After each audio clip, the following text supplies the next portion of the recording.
2026 seems like the revival of 5-fret rhythm games. While Guitar Hero has always been popular within its community, starting with Fortnite Festival, lots of new players have been getting into the 5-fret action. Now, Red Octane is back in business with the announcement of Stage Tour, along with another upcoming rhythm game by Echo Foundry, Sound System. These new players want to check out the original games.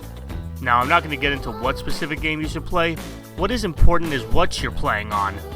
In this video, we're going through all the platforms that these games were released on and what is the best console. Now, this is only going over Guitar Hero. For all Rock Band games, Xbox 360 is the best way to play them all, with the RPCS3 emulator coming in second. Alright, let's get into it.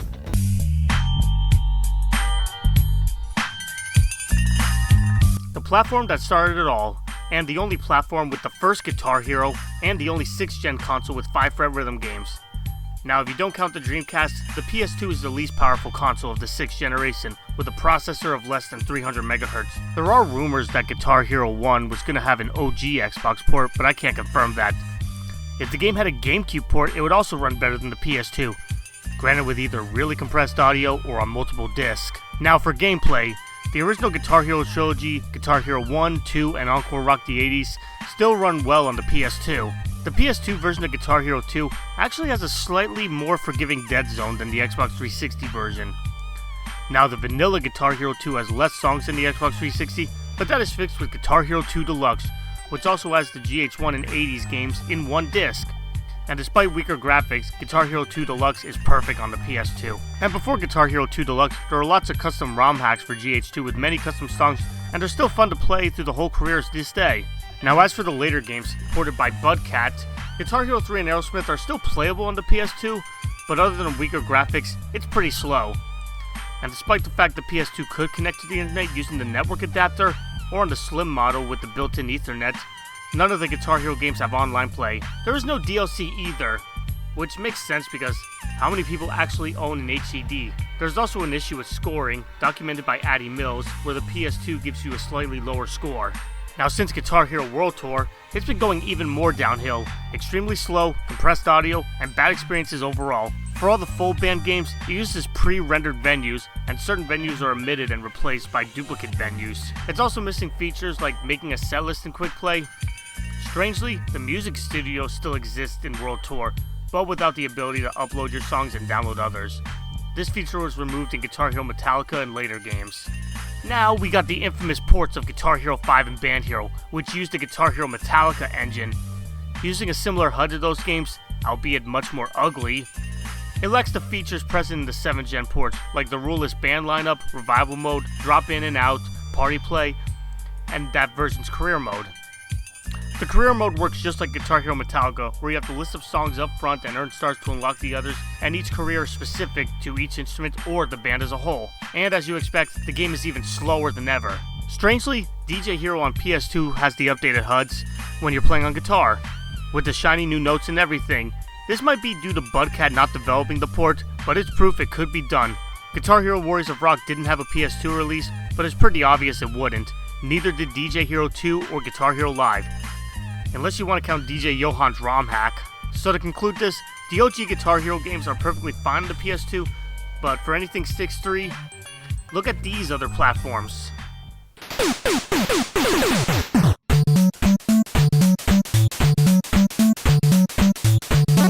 The platform I started Guitar Hero on, the Wii version still holds a place in my heart, but is it still worth playing on? Starting with the controllers, unlike the other consoles and all Rock Band instruments, the Wii Guitar Hero instruments are powered by plugging the Wiimote into them. This adds some unique features like the overstrum sound effects coming out of the Wiimote speaker, and rumbling when star power is activated. This could result in some lag, but I barely noticed it back in the day. While this design was criticized back in the day, it turned out perfect for Clone Hero.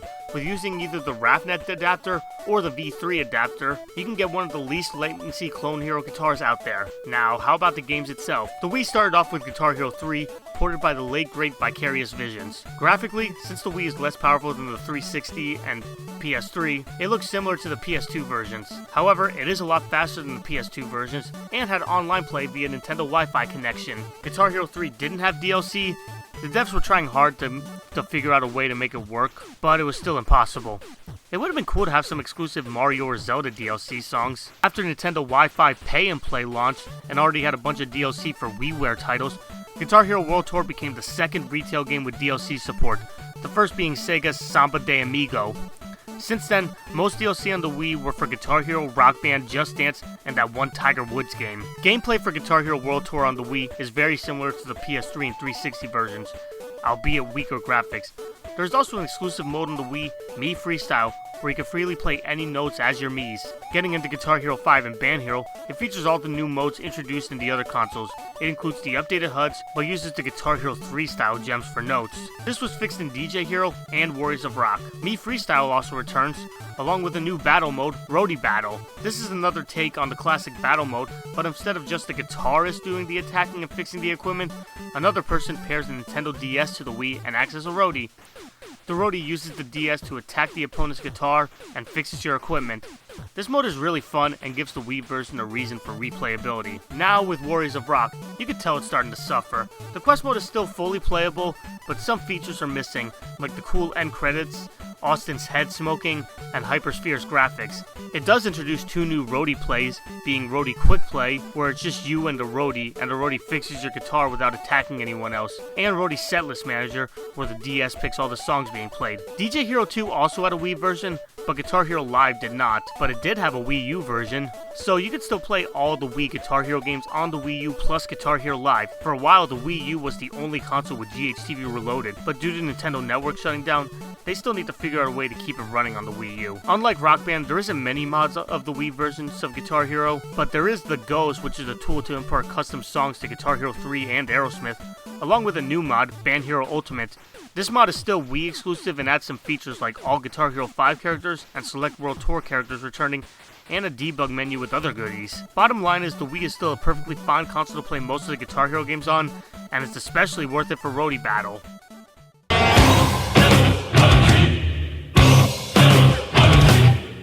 Now this is the platform most people don't think about when it comes to Guitar Hero. Just like the Wii, it started off with Guitar Hero 3, and just like with 360, the graphics are amazing and includes everything like DLC. There is one exclusive DLC song on the PS3, being the God of War theme.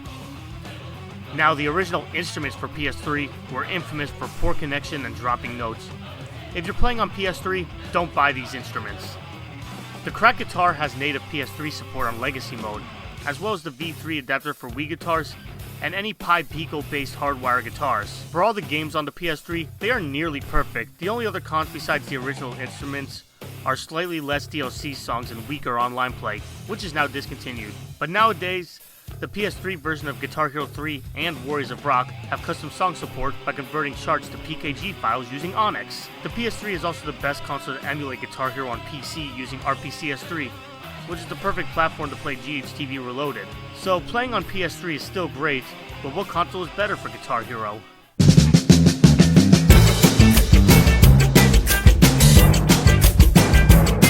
From Guitar Hero 2 to Guitar Hero Live, the Xbox 360 has the most Guitar Hero titles to play. The 360 port of Guitar Hero 2 not only features better graphics, but DLC support as well. Like I said before, the timing window on GH2 is stricter on 360 than PS2, but it's perfect if you want a challenge. Guitar Hero 2 Deluxe also has a 360 version, but it's more difficult to install because all the songs you gotta download yourself and doesn't feature a career mode. Now since Guitar Hero 3, it's perfect. Every feature, every DLC, with the exception of the God of War theme, is all there. The exclusive DLC songs include the Halo theme on Guitar Hero 3 and the Rocktober pack on Warriors of Rock. The instruments at the time were the perfect instruments to play on PC, with the Explorer bundled in with the PC port of Guitar Hero 3, and the 360 Guitar Hero Live dongle being the only dongle to work on Clone Hero without a driver. The Xbox 360 is also the console to play the leaked demos of Guitar Hero 3 and Guitar Hero 6, which also has the Band Hero 2 setlist. I guess the only con is GHTV Reloaded is not available on the 360, but for 5-fret games, it's the perfect home console to play all the games on. Now, onto the final platform.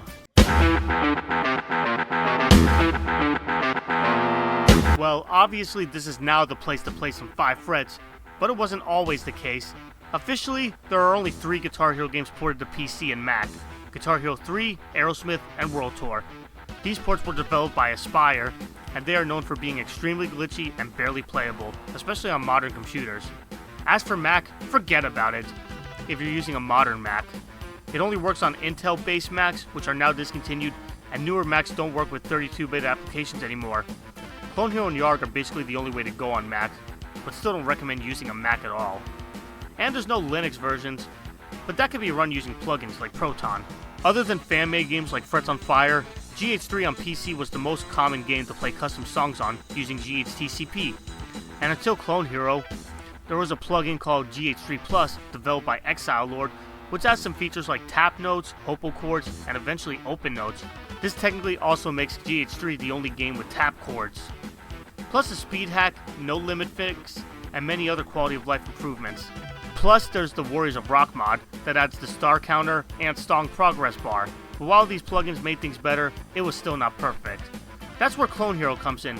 This game is basically Guitar Hero 3 with Warriors of Rock's looks, but without the constant crashes, and also includes the ease of customization and importing songs. As it kept getting updated, more features came out like 6-fret guitar, drums, online play, and leaderboards.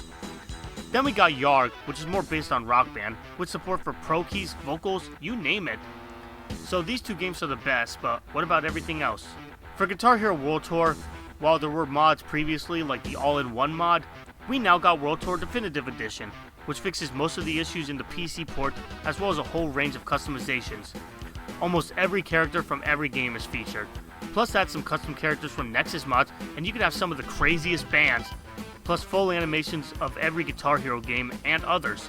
Customize the notes, the interface, sky's the limit. Now this mod does occasionally crash for me, but what do you expect from old games? And now GH3. It's better than ever with better GH3. This game has GH3 in a portable package with graphics from the 360 versions, all the mods from GH3 Plus, and all DLC included, including each console exclusive songs. The game runs extremely fast, and crashing is a thing of the past. And it's easy to import customs using Honeycomb. Online play is back as well. So the best way nowadays is PC. You don't even need a super powerful computer to run these games. Now if you want to play the other Guitar Hero games that isn't on PC, on your PC, let's talk about emulating. For the OG trilogy, PS2 emulators like PCSX2 can run these games perfectly fine. Originally the later games were notorious for running badly on PCSX2, but that has been updated. Dolphin is a good choice for running the later games on weaker computers, as well as smartphones. It's also super easy to import DLC WADs to the games. Xenia still has some issues, GH2 runs perfect, but other games still have compatibility issues. And guitars have to be in X input mode on Xenia, so if you're using a cracked, set the mode dial to 8.